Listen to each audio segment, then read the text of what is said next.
Hello crafty friends, it's Jess from jesscrafts.com, and today I am here with a card for the Kat Scrappiness January challenge. The Kat Scrappiness current challenge is to create a clean and simple card. So I decided to use this stamp set from Neat and Tangled called My Favorite Nut that is available over at the Kat Scrappiness store, and I'm going to combine it with some Kat Scrappiness dies and other products to create a clean and simple card. Now, clean and simple sometimes means quick, but this probably won't be because it's going to involve some coloring, so I'm not going to take all of your time, but I am going to do some of my coloring here in real time just because I know that some people find it helpful to see what it's really like, or to see how long does it really take to color these little images with Copic markers. So to save some time, something that I've tried recently and have had pretty good success with overall is starting with my darkest color instead. I don't always prefer it. I don't know that it always provides the absolute best, most ideal blend, but I have found that I can get pretty good results. So I'm going to be using E19, E15, and E13 for the main parts of the squirrel, and then for some of his little highlights I'm going to switch down all the way to the E11 and combine it with the E13. So it's all the same family here, and these particular sets of E's are going to be a sort of reddish brown. I'm going to go in with a little bit of my darkest color and then start building up some layers of color, going into my lighter color, pulling it a little bit further out, and my middle color, and then going to my very lightest color and pulling it all the way out.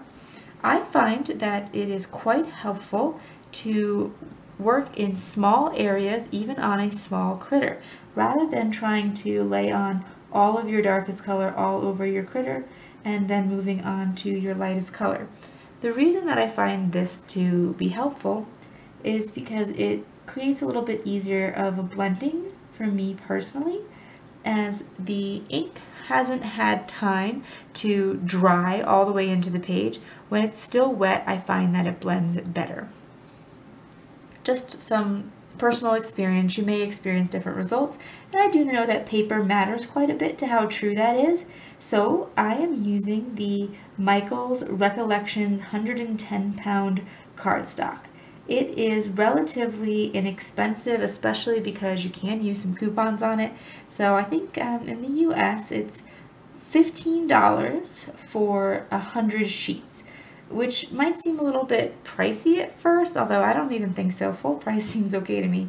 I wouldn't mind, but you know, you can use a coupon. A lot of times you'll get that at least 40% off, and so I think it's a pretty economical choice. I use it for most things in my craft room. Again, I'm just doing the same thing in each area of the squirrel. I'm starting with my darkest color, going to my medium tone to blend it out. These are a little bit tricky to blend because I'm going from E19 to E15, but again, because I'm working in a very small area, my paper is staying wet and the ink is, hasn't completely dried. That's allowing me to get a better blend. Another blending tip when you have two colors that are a little bit further apart, such as the ones that I'm working with today, is to do a tip-to-tip technique.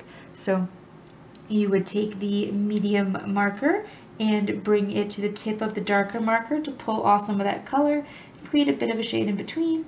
This is, I've been told, does not damage your markers. I've never had my markers damaged by doing this, but I would suggest maybe just scribbling off a little bit to the side to be sure that you have all that darkest color done when you are finished working with your markers.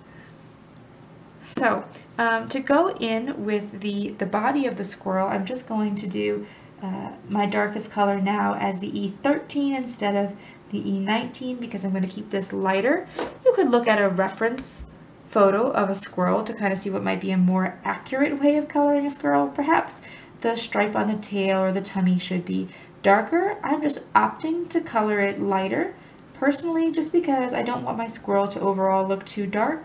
This is going to be a clean and simple card, so he's going to be pretty well a focus point on the card.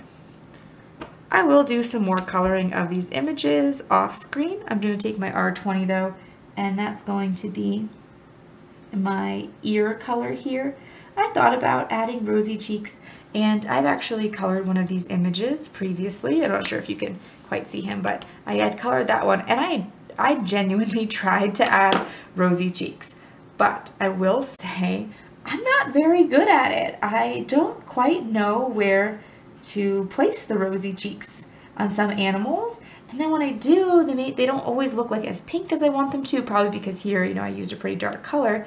So I don't know, it's a struggle for me. So I'm not a rosy cheek animal person, not because I don't think it's cute, just because I personally have a bit of a hard time with it. So if you have any tips for how to add that rosy cheek, please leave them in the video description below. I'd love to hear some tips. It would be nice to get better at that. Or if you if you struggle with that similarly to me, also let me know. Make me feel better to know that I'm not the only one who can't do something simple like put a little bit of pink on an animal's cheeks, or well, seemingly simple, because obviously it's not very simple. But I'll color the rest of this squirrel off camera and maybe some of the other little images from the set, since I am going to cut it out with my Scan and Cut. I don't normally get coordinating dies just because I do have my Scan and Cut, and it does a great job for me. So I have all of my little squirrels from the Neat and Tangled stamp set die cut out. I used similar colors on all of them, except for this little squirrel because he had an acorn. I didn't want his acorn to be the same colors that he was, so I just picked some different browns. Doesn't particularly matter which ones. I think there was like E50 and 21 and E37 and 77, and you see really random colors, just some other browns. And now I have a bunch of images that I can work with to put together some cards. I am going for a clean and simple look, and usually I'm pretty good at that. I'm like worried that I'm about to teeter off the edge of clean and simple right here. But I have some paper from the Fawn Watercolor Wishes, and I did a ton of die cutting for this project. So I'm just going to kind of talk through it a little bit rather than showing the machine, since that's a little tricky. So I have this Wonky stitched rectangle die from Kat Scrappiness, and I cut it out of the Watercolor Wishes paper. I think Watercolor Wishes from Fawn is a great paper pad for Valentine's because it's a lot of really pretty soft colors. So you could even do a little bit more of a masculine Valentine by, you know, choosing some of the greens and blues. But because of those soft colors, I think that it still works out well. Although another paper pad I considered using was the Perfectly Plaid Rainbow, since it has some of those purples and pinks and such that I thought would be well suited for Valentine's as well. I cut them out, like I said, with the Wonky stitched rectangle, so you can see that here. It leaves just the tiniest white border around the edge. And then I decided to do something that's maybe not so clean and simple, but I think works. A shaker. So I went to the Kat Scrappiness double stitched hearts. So there's the stitching on the inside and the outside. And I took these two, which is the second largest and the third largest, and I layered them together. And you can see I taped them together, and there's a particular reason why I chose to do that. Partly to keep them in place as I cut out this shape.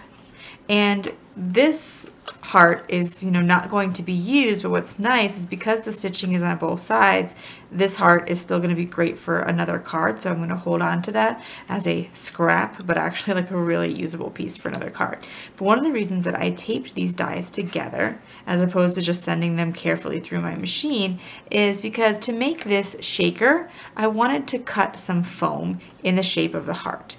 Normally, I try to keep it a little bit simpler with my shaker cards, and I try to make it so that I don't have to do something so fussy and layer the foams on top of each other, but instead I could just make a square around it. But because I'm doing something a little bit more clean and simple today, that didn't quite work out. So I cut the white cardstock and 2 layers of foam with this frame. And that's why I taped them together, so they'll all be exactly the same and easy to stack on top of each other. I also cut a piece of acetate with the large heart. I didn't cut out the center, of course, because this is going to, you know, hold all the shaker bits together. So then I just need to layer the acetate onto the cardstock, layer one foam and the other. I use my ATG for all of this. It's a really strong adhesive. I like the way it adheres things down. It can be a little bit fussy to work with, but it adheres foam really nicely. And so it creates this element that I have over here. Just if I layer those all together, but I didn't want to show you just me adding tape over and over again. That's boring. I have my layered die cut piece here. I'm ready to assemble it into a shaker and finish off the card and try desperately to keep it clean and simple. I have some choices of sequins from Kat Scrappiness. These are all that were originally in the Chocolate Lovers card kit, but now are available separately if you're interested. They're kind of Valentine-y, but I like that they're not too Valentine-y because that kit, great for Valentine's Day, doesn't have to be for Valentine's Day. I like that in a kit, but it doesn't have to be anything. I'm kind of liking the idea of using the mint because it has that really cute pink that we've been using. And as you might notice, I chose the pink foam because I wanted it to match well with everything. You will see it on the sides. So when you turn the card to the side, you'll see the pink. And that's why I chose pink foam. And of course, I get all these cute little pink foam pieces that I can use on another card. I think I'm going to go with the mint sprinkles. The Hearts of Plenty would look super cute too, but the mint sprinkles are calling my name. I love that mint color there.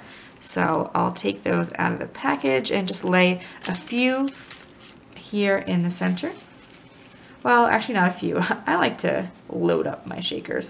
So I'm going to put quite a bit. If you notice, those mint, not only are they just like a gorgeous color of mint, which they are, they're also glittery, and I love glitter sequins.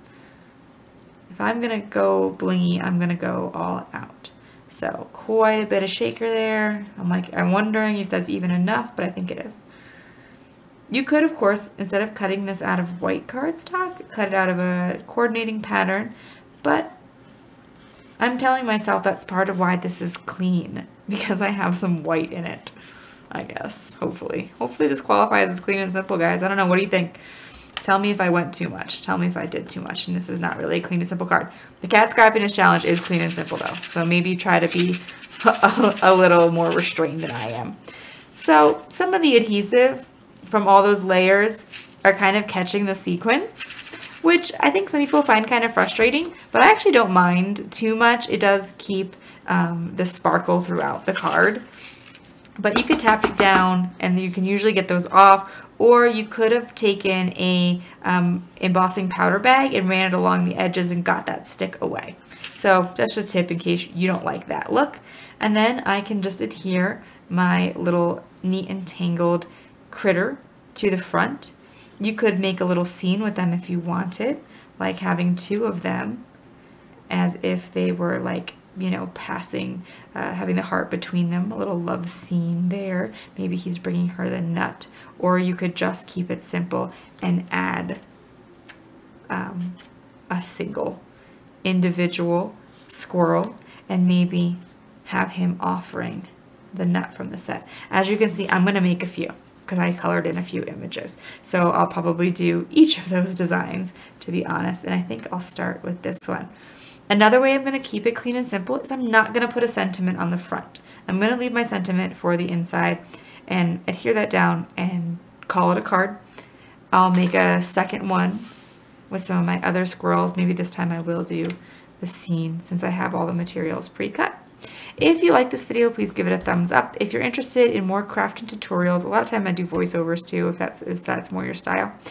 Be sure to subscribe to my channel. I'll leave you a link to the products that I used in the video description below, as well as to the Kat Scrappiness challenge, so you can take part. Kat Scrappiness is giving away a $25 gift certificate, which if you know Kat's prices means you're gonna get a lot. She has great prices, particularly on her Kat Scrappiness branded products. So I definitely encourage you to enter the challenge. And when this video goes up, they'll probably, I will leave you a discount code in the video description as well. So if you want to pick up some Kat Scrappiness products that you saw, you can get 10% off every day with my code in the video description below. Have an awesome day. Bye.